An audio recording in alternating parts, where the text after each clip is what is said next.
Assalamualaikum Ustaz. Assalamualaikum warahmatullahi wabarakatuh. Boleh dulu Ustaz. Fadhal, silakan. Gimana Ustaz? Alhamdulillah baik-baik. Iya Ustaz, gini Ustaz. Kita lihat banyak kejadian yang terjadi di masyarakat umum mengenai jin. Iya. Ini yang saya mau tanya dan barangkali Jin, juga kemasukan jin maksudnya? Iya, jin Ustaz. Gimana menurut antum Ustaz tinjauan syariat tentang masalah jin ini Ustaz? Jadi menurut antum gimana menurut kemasukan jin kemudian mereka mengatasinya gitu ya? Iya Ustaz. Cara mengatasinya, iya oke lah. Iya, kemasukan jin itu sesuatu yang dibenarkan dalam syariat dan diterima dengan akal. Dalam Al-Quran, Allah menyebutkan perumpamaan orang-orang yang berbuat riba seperti orang yang kemasukan jin ketika mereka bangkit dari kuburnya nanti. Allah tidak mungkin membuat perumpamaan sesuatu yang tidak terjadi.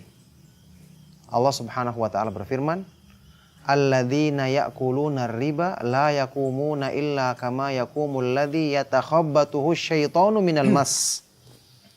Orang-orang yang memakan riba sewaktu di dunia, naudzubillahi min dzalik.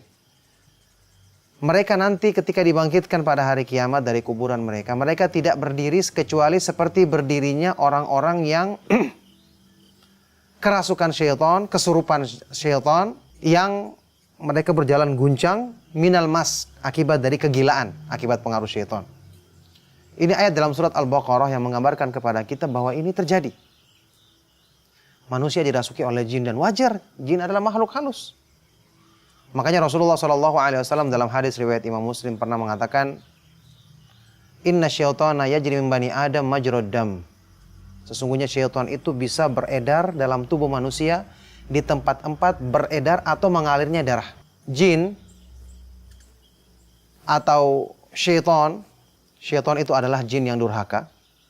Iblis itu disebutkan dalam Al-Quran, kana minal jinni fafasaqa an amri rabbih. Dia berasal dari golongan jin yang kemudian dia durhaka dari perintah Allah. Jadi kita katakan jin yang durhaka namanya syaitan. Ini bisa mengalir atau beredar dalam tubuh manusia. Makanya jin atau syaitan, dalam hal ini jin ya, secara keseluruhan jin yang baik muslim atau yang kafir, yang baik maupun yang buruk, itu berbeda-beda, tidak satu bentuknya.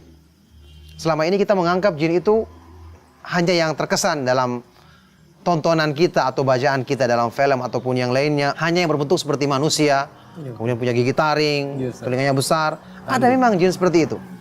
Cuma yang sering nampak itu adalah jin-jin yang biasanya digunakan tukang sihir.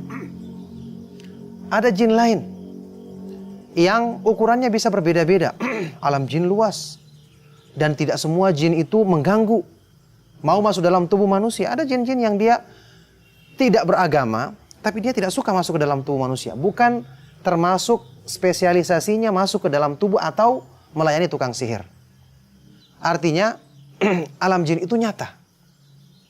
Alam jin itu nyata dan disebutkan kenyataan mereka dalam ayat-ayat Al-Quran dan hadis-hadis Rasulullah SAW. Nah, masalah fenomena kesurupan itu ada dua. Kesurupan yang terjadi karena seseorang yang misalnya lalai atau pikirannya sedang kosong atau yang lainnya, kemudian kemasukan jin yang lewat iseng. Ini biasanya dengan izin Allah lebih mudah untuk dikeluarkan. Tentu dengan cara yang disyariatkan, yaitu diruqyah, dibacakan ayat-ayat Al-Quran, hadis-hadis Nabi SAW, perlindungan kepada Allah, juga doa-doa yang benar tentu saja isinya. Misalnya surat Al-Fatihah, Al-Ikhlas, Al-Falaq, An-Nas, ayat kursi, surat Al-Baqarah secara keseluruhan. Maka ini tentu kita membaca sambil kita niat untuk membaca Al-Quran. Makanya lebih bagus kita baca Al-Quran itu sempurna, misalnya Al-Baqarah semua, supaya kita niatkan untuk beribadah membaca Al-Quran, yang ini merupakan tentu ibadah yang agung. Biasanya kalau yang kesurupan seperti ini lebih mudah. Ada yang lebih sulit, yaitu kalau jinnya masuknya karena sihir, karena dimasukkan lewat makanan atau minuman misalnya. Ini pernah terjadi pada diri Rasulullah SAW, yang kemudian dengan sebab itulah turunlah surat Muawwidzatain, Al-Falaq dan An-Nas, dan malaikat Jibril yang meruqyah Rasulullah SAW. Loh, kenapa Rasulullah masuk? Beliau manusia biasa. Dan dimasukkan dengan cara sihir. Sihir dimasukkan dengan makanan yang hakikatnya sihir itu seperti membuka pintu dalam hati manusia kalau sudah masuk dalam diri manusia, sehingga ada lubang kayak terowongan sehingga jin-jin yang lain bisa masuk. Tentu kecuali yang dijaga oleh Allah Subhanahu wa taala. Seperti Rasulullah SAW sampai beliau dibuat terkesan atau berkhayal, ya, terkhayal pada diri beliau sesuatu yang beliau belum lakukan seolah-olah sudah dilakukan. Tentu yang berhubungan dengan masalah-masalah perkara-perkara yang mengganggu, apalagi yang berhubungan dengan urusan agama. Nah, yang jenis seperti ini biasanya lebih sulit. Tentu ada cara syariat untuk menghilangkannya dengan diruqyah. Mungkin kita bisa mengajak jinnya untuk masuk Islam. Kita nasihatkan kepada kebaikan karena jin adalah termasuk umat yang diperintahkan kita untuk berdakwah kepada mereka. Mereka adalah termasuk umat yang diwajibkan untuk mengikuti agama yang dibawa oleh Nabi Muhammad SAW. Sebagaimana disebutkan dalam surat Jin, Qul uhiya ilayya annahu istama'a nafarum minal jinni faqalu inna sami'na Qur'anan ajaba. Telah diwahyukan kepadaku ada sekelompok jin yang mendengarkan Al-Quran. Dan mereka mengatakan, kami mendengarkan Al-Quran yang sangat mengagumkan isinya. Yahdi ila rusydi fa'amanna bihi wa lan nusyrika bi rabbina ahada. Al-Quran memberikan jalan kepada petunjuk kebenaran. Kami pun kemudian mengimaninya dan kami tidak akan menyekutukan Allah selama-lamanya. Jadi jin didakwai, mendengarkan Al-Quran, mendengarkan nasihat. Dan ini merupakan perbuatan yang tentu terpuji. Di samping kita meruqyah, mengeluarkan jin tadi dengan cara yang syar'i, kita ajak dia dengan kebaikan. Mereka seperti manusia, ada yang jahat asalnya, ada yang asalnya tidak mengenal apa-apa. Punya fitrah yang masih mau diajak kepada kebenaran. Apalagi mereka bisa langsung merasakan Al-Quran dibacakan kepanasan kalau dia belum beriman. Apalagi kita sebutkan mereka bukti-bukti tentang penciptaan alam semesta. Apalagi mereka bisa misalnya melihat tanda-tanda yang membedakan orang yang membaca Al-Quran dengan tukang sihir. Jika itu jin yang berhubungan dengan misalnya jin sihir.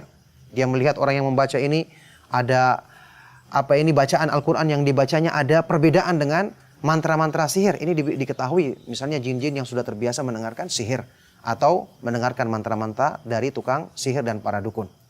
Ala kulli hal, dengan cara ini kita menghasilkan banyak pahala sekaligus mendakwai mereka, dan mereka alhamdulillah banyak yang mudah diajak masuk Islam dengan taufik dari Allah Subhanahu wa taala, kemudian berislam dengan benar, dan itu tentu menjadi sebab untuk kebaikan.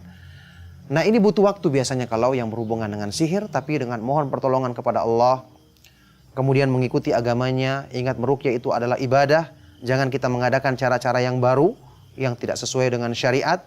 Ada sebagian orang yang meruqyah dengan memukul, menusuk, dan seterusnya. Ada yang bahkan memegang perempuan yang bukan mahramnya. Ini tidak disyariatkan.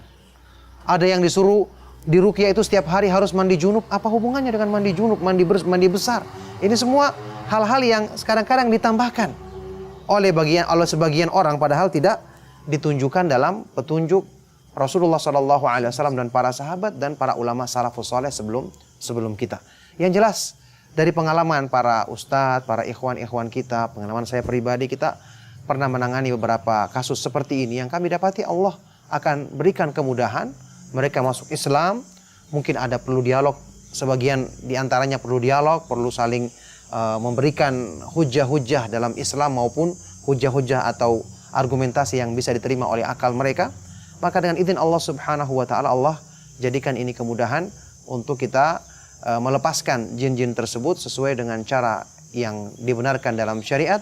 Yang jelas kita semua yakin bahwa syaitan itu tidak punya kemampuan untuk menundukkan orang-orang yang beriman kepada Allah. Allah Subhanahu wa taala berfirman, "Innahu laisa lahu sultanun 'alal ladzina amanu wa 'ala rabbihim yatawakkalun. Innama sultanuhu 'alal ladzina yatawallawnahu wal ladzina hum bihi musyrikun."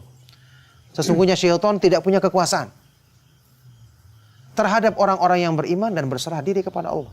Bagaimana mungkin dia bisa menundukkan sementara hamba ini dilindungi langsung oleh yang maha kuat dan maha perkasa.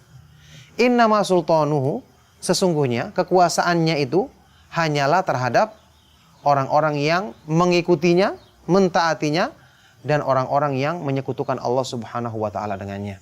Makanya kita harus yakin dengan pertolongan Allah, bersandar kepadanya. Kita ingatkan waktu kita meruqyah bahwa ini adalah memohon pertolongan dari Allah. Kita cuma melakukan sebab yang sebab ini pun disyariatkan dalam agama Allah yang merupakan sebab untuk menyelesaikan masalah tersebut. Maka semoga Allah Subhanahu wa taala memudahkan kita semua. Inilah jawaban dari pertanyaan antum. Semoga bisa menjadi pencerahan bagi kaum muslimin untuk lebih bisa berpegang dengan petunjuk Allah Subhanahu wa taala yang merupakan sebab kemuliaan mereka dunia akhirat.